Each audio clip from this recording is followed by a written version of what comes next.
L'on place le mot drogue à tort et à travers, mais quelle est la vraie définition d'une drogue? Quels sont les effets sur le cerveau et pourquoi devenons-nous dépendants de quelque chose ou de quelqu'un? Dans cette série de vidéos, je vais vous parler des drogues hallucinogènes et de leurs vertus. Vous allez aussi voir quel est le type de drogue le plus addictive. Nous verrons aussi la drogue la plus consommée au monde et qu'elle reste l'une des plus dangereuses. Les effets secondaires des drogues, bien sûr, il existe des solutions pour tout type de dépendance et je vous donnerai quelques pistes.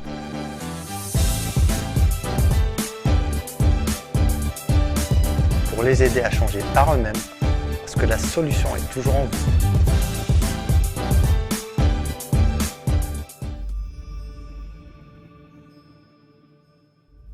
Bonjour, je m'appelle Belg, je suis hypnothérapeute depuis quelques années avec plusieurs outils et compétences que je mets au service des gens pour les aider à changer par eux-mêmes parce que la solution est toujours en vous. Si vous n'avez pas visionné les premières vidéos sur l'addiction, je vous invite à le faire, les liens se trouvent dans la description. Si c'est déjà fait, on peut continuer.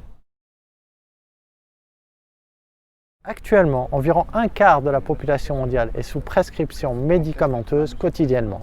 Dans l'optique de mieux supporter ces maux, les médicaments tels que les antidépresseurs et anxiolytiques sont devenus la norme pour soigner les patients. Comment agissent-ils comme des drogues sur le corps humain? Depuis plus d'un siècle, les personnes souffrant d'insomnie ou d'anxiété se voient administrer des médicaments, comme s'il s'agissait de la meilleure solution pour régler leurs problèmes. C'est d'ailleurs au début du XXe siècle que les industries pharmaceutiques ont développé des médicaments ayant pour effet sédatif. Les barbituriques, ils aident les personnes ayant des problèmes psychologiques ou souffrant d'anxiété à réduire leurs symptômes. Ces médicaments agissent sur le système nerveux en anesthésiant l'activité cérébrale. Cependant, les barbituriques, quel nom barbare je trouve, peuvent entraîner des overdoses et par conséquent sont dangereux. Ainsi, l'arrivée des benzodiazépines, c'est aussi un nom barbare qui arrive dans les années 60, a constitué une alternative aux barbituriques. Il s'agit d'une nouvelle sorte de tranquillisant peu agressif et moins susceptible de provoquer une overdose. Toutefois, cela reste un médicament qui agit comme une drogue et rend les usagers rapidement dépendants. En effet, chaque nouveau médicament créé par les laboratoires pharmaceutiques en remplace un autre, jugé trop dangereux. Par conséquent, le médicament reste toujours une puissante drogue. Certes, certains médicaments ont un effet positif, mais il ne faut pas oublier les effets secondaires qui sont toxiques pour le corps et qui rendent la personne dépendante. Lorsqu'une drogue n'est plus consommée, le cerveau est capable de retourner à son état d'humeur habituel, sans effet négatif comme la sensation de manque. Ce n'est cependant pas le cas pour la classe des stimulants. Si vous voulez, la caféine, la nicotine, la cocaïne, l'amphétamine et l'ecstasy font partie de ce groupe de stimulants. Ceux-ci augmentent la capacité de concentration d'un individu et sont communément administrés par voie médicamenteuse aux enfants souffrant de troubles de l'attention. Les stimulants, comme la cocaïne, sont le seul type de drogue qui provoque un comportement contradictoire chez l'individu. En effet, un toxicomane hésite toujours entre son envie d'en prendre et sa répulsion face à cette idée. Par exemple, le plaisir ressenti à la consommation de cocaïne peut vite se transformer en crise d'anxiété.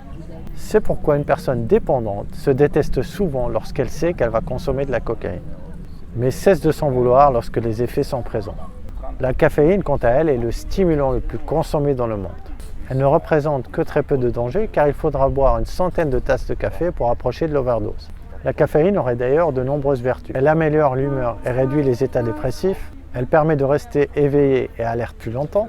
Elle augmente la réactivité et donc l'efficacité. Cependant, la prise trop régulière de caféine a aussi des inconvénients.